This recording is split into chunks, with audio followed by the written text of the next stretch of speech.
Welcome back again. Well, this has been a little bit on the politic side because we've got all these, we've got this June 14th. Yes, we do. I have Stan Height with me. And Stan, what are you running for? I'm running for Sheriff of Clark County. Sheriff of Clark County? Yes. That's a pretty big job, isn't it? It's the largest police department in the state. Covers 8,000 square miles. Encompasses about 5,500 police, civilian, and police officers. And you have to, you're running to take charge of them all. I am. God, I run the other way. I was a police officer here with Metro for 30 years, so I loved my career, had a great time, retired. So you started from the bottom and kind of worked up. Yes. Starting and now, big difference, right? Big difference, yes. What's the greatest difference that you've seen, or the biggest, whatever you want to say? Well, when I hired on, there were 200 police officers. Now there's 3,500. 3,500 Yes. police officers. Yes, we now, had is three that substations. enough? No, it's not even close. We're way below what we need. Because I'm understanding all the states are having the same problem. They don't have enough people going in, and a lot of them are getting shot, and they're getting killed, and things are happening, and they never do the right thing. I don't know what's going on. What's happening? It's a defund the police movement. A lot of things. The George Floyd thing hurt police work quite a bit. But I think as we get the word out, yes, we need to get the word out just how great our police officers are. They do. They're compassionate. Police officers are pulling over, helping people with car problems. They're giving out of their own pocket to people that don't have whenever they come across. I mean, there's so many great things that police officers do, and the word doesn't get out. The media just likes to highlight the one or two national incidences. When a cop, he pulls a car over, a stranger, what goes through his head? Well, first he's looking for the temperament of the person, whether it's a safety issue or not that's going to come up. He wants to gauge the person, of course. He's looking around him to see, make sure there's no dangerous elements. And if there are, he tries to mitigate them with observance and instinct. What goes on inside of him personally? What went on inside of you when you pull somebody over and you have no idea who this person is? You just pulled them over because they did something against the law, and you pulled them over. What? To me, I was confident. We're well trained. We're community oriented. We love the people that we pull over, even if they do violate a law. We pull them over. To correct it all. Trying to protect other people from getting hurt. That's mainly why we enforce traffic, because the more tickets you write, I know it's a ugly thing to think about, but the more tickets you write, the less accidents, less property damage, less fatalities. And that's a fact. And that's a fact. You write more tickets, people slow down, they're a little more careful, and we don't have people dying on the roadways. On the roadways. Because we always say, there's a cop, he's hiding around the corner, he's hiding along, he's going to give me a ticket. All he wants to do is write a ticket. But now you've just clarified something by saying that calms that person down. There's a safety feature behind it. There's a safety feature behind it. And they get the ticket, then they tell their friend or their wife or their whatever. So they all start thinking, we've got to be careful out there. And we don't write tickets for everything. We may pull somebody over for an expired plate.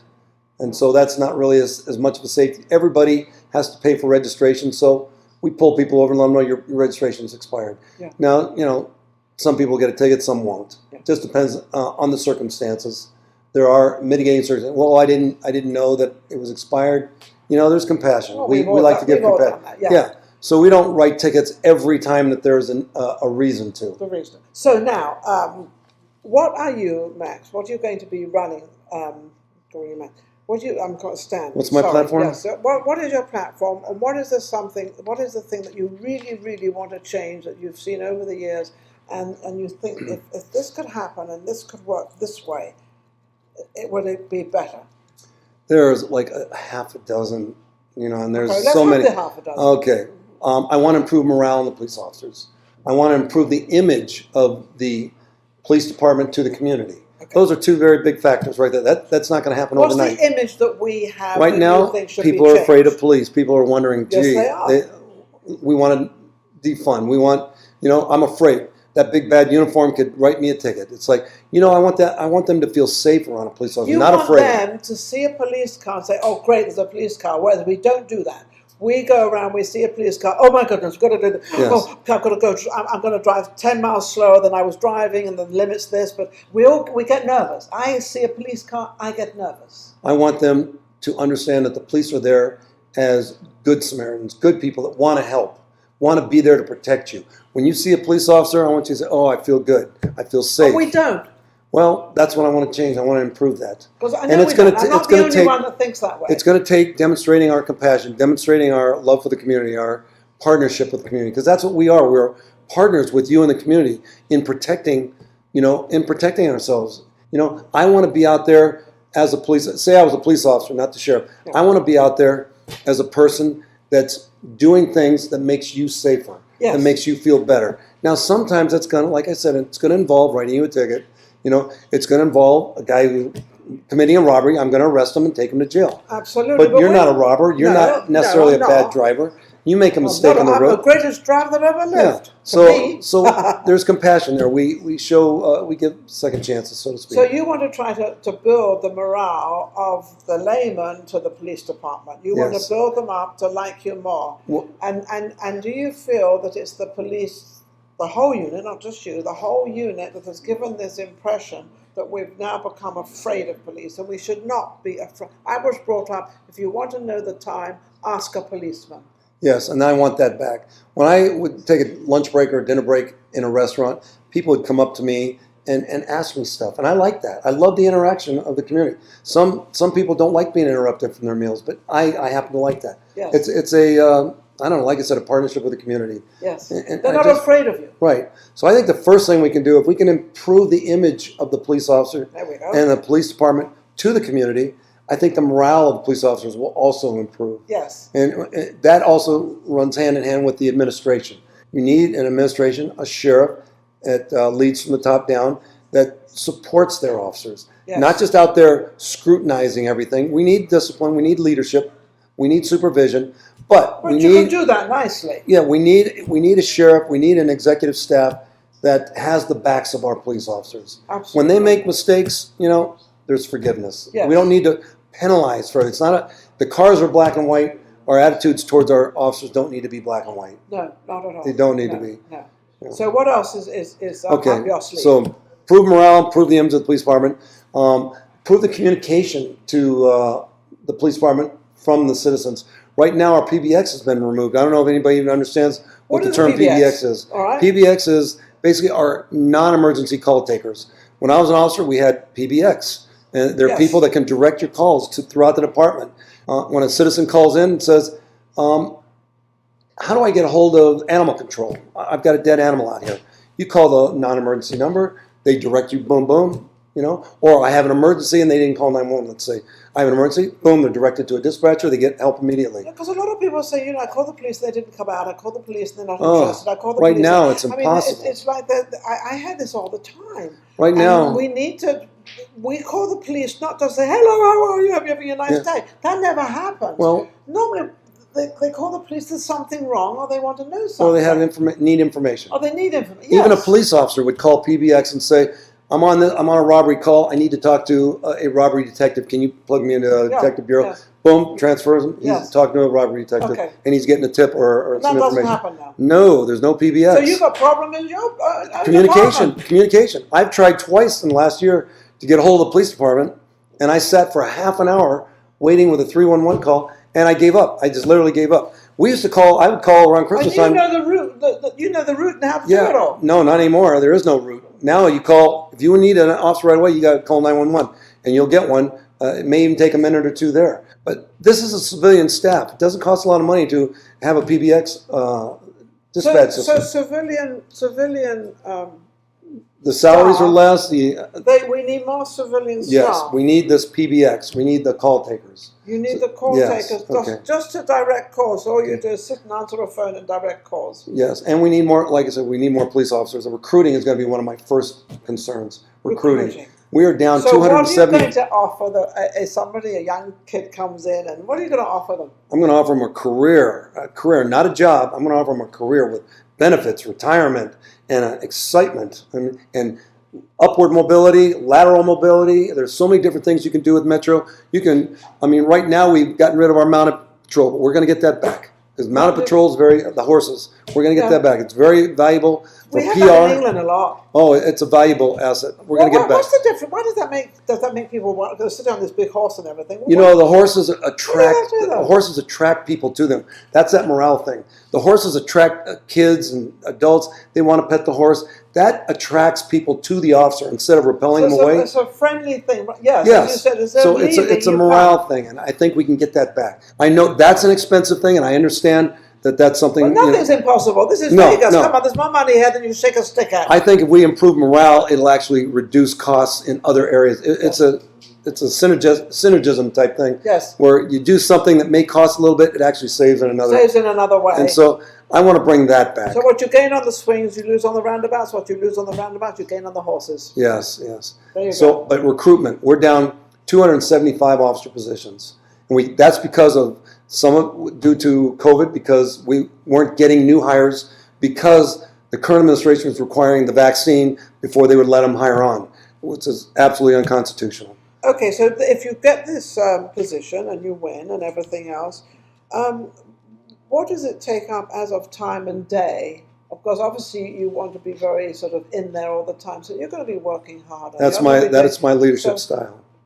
That has always been your leadership style. Participative, be right involved. Be involved. Not going to I'll delegate because that's part of leadership, but I'm going to be right in the trenches with my officers. I'm going to know their concerns. And you're going to personally make sure that you've got your whole. That's not something I'm going to delegate. I will delegate to get help because it's a big department. Yes. But I'm going to go to each substation.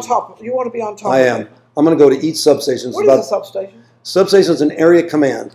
The city is big. Yes. 2.3 million people. Yes. We have 10 different substations around the valley to different neighborhoods to make it workable logistically. So I'm going to be going to each one individually, addressing myself to the captain that runs that area command. I'm going to sit in the briefing and listen to the officers' concerns, listen to the captain's concerns, listen to the neighborhood's concerns, and that'll be one area. And then I'm going to hit the next one and the next one. And so you're going to make it easier for these substations and these. To communicate with the top guy that can help with those, facilitate those concerns. And then you're going to have people. You're going to employ people to dedicate what you can't, because you can't do everything. No. But you've got. I'm going to solve the problems however it takes. That's where I'll do delegation. Now I'm going to ask that. This is maybe a delicate question, but I don't think so. What about pay? Are they getting paid enough? I think it's a pretty good salary. Yes, I think they make pretty good money. They make pretty good money. So they do. So I don't think pay is an issue with morale. Because teachers is an issue. A teacher doesn't get enough pay. It's been going for years and years and years. I know with me, I never had a complaint about the pay. It was never. You're not going to get rich being a cop. No, but you've also got enough. You can buy a home. You can buy a home. You can have a nice family. You can have everything. You can pay for the groceries. Yes. Now with this inflation thing happening, that could change a lot. That can change a lot. Well, that's changing a lot. I'm talking about up to now because I'm really afraid of our government. I'm really afraid of our administration right now, and that's why this is the whole reason I jumped into it. A false election, totally false in my opinion. Absolutely false. Really? I mean, I've seen all the evidence of it. Yep. We've got a false president, and because of that, our government is growing, our rights are shrinking, and I'm a constitutionalist. I believe in the Constitution.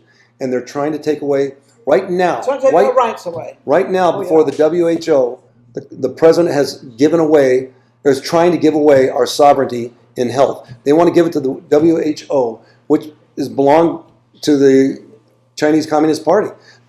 He's trying to say they have a right to decide when we get locked up, when we wear masks, when we take shots. Yeah, in America. President Biden wants to give that away. That is not U.S. sovereignty. That is WHO, World Health Organization. That does not belong to. And that is being voted on right now. He's actually voting on that. He's trying to give that up right now to WHO. And that's the type of thing. So this is as sheriff, I can fight the mandates that take place. This is because Joe Biden, with all these different things going on, owes to China. I don't know the reasons. I'm not going to get into the politics behind it. Get that out I'm there just telling you a fact right now that he's trying to give away our sovereignty. That's all I'm saying. Why he wants to do it? Our president. I won't mention the name either. I won't get into the reasons why he's doing it, but he's doing it. That's a fact. He's giving away our sovereignty to the WHO, which is controlled by the CCP. Start reading, start listening, start. It's happening right now as this interview is going on. It's happening right now. It's happening right now. And so what's going to happen is if this goes on, Another sovereignty is going to control us. They're going to tell us you have to lock up. You're going to close your churches. We're going to close your non-essential businesses. They may close all our businesses. They may try to wreck our entire economy. The sheriff has the ultimate... We're all working in the cotton fields and the rice mines or wherever we're going to be working in. The sheriff has the ultimate legal authority in Clark County. He doesn't answer to the governor or the federal government or anybody. That's why it's so important you pick the sheriff, that you vet your sheriff. Because as your sheriff, I will stand up for our constitutional rights. I love this guy. And I will not allow it to happen. We will not be closing our churches. They will not be taking away our guns, and they will not be closing our businesses. It's very important who you pick as your sheriff. How many people are running with you? There's two others. Two others? Two others. How's it look? You know, I'm up against a giant, one giant, another guy, Lombardo's choice, Kevin McMahill. Yeah. He picked him, and immediately he had $1.3 million in his coffers to just throw out TV commercials, to throw out all these ads. Well, sometimes that doesn't work. Sometimes, you know. I'm fighting so hard that I'm actually competing. I'm actually competitive. You compete. You keep going. Whatever you're saying and whatever you're doing, you keep doing it. I give my campaign to the Lord, to my God, and you know, it's up. I'm following the journey, one day at a time. One day at a time, and I'm not focused on the result. If God wants me, if God wants me as your sheriff, I will be your sheriff. If He doesn't, that's fine. I can live with that. I'm not into politics. I don't, one way or the other, or everything else. But I've got you on my show. I wish you absolutely all the best. It means everything. Thank you. How can anybody reach you to vote for you? Well, it's pretty soon, isn't it? Yes, June 14th. June 14th. Early voting, May 28th. My website is Stan Hite, Hyt, StanHiteForSheriff.com. It's very simple. StanHiteForSheriff.com. I have a phone number I give out to everybody. Yeah, I take my own calls. I don't have a secretary. 702-689-2789. 702-689-2789. That's my phone number. Call me if you have any questions. Stan's got a lot of energy here. I wish you all the best. Thank you, Ninon. Thank you. Great to have you on my show. It's a pleasure. And we need to help the police. Let's get our minds into helping the police and not always saying, oh, they all want money and tickets and all this stuff. It's not true. Being a policeman right now out there on the streets is very, very difficult. You never know who you're going to stop, who's going to pull a gun on you. You just don't know anymore. It's got that bad, and it is that bad, unfortunately. Crime is rising. Yep, we need to... But Stan Hite is trying to rectify, do what he wants to do. I hope you've enjoyed what he has to say. I certainly have. And thank you very much. Thank you, Ninon. I appreciate it. God bless. Wonderful. We'll be right back with our next guest. Take care.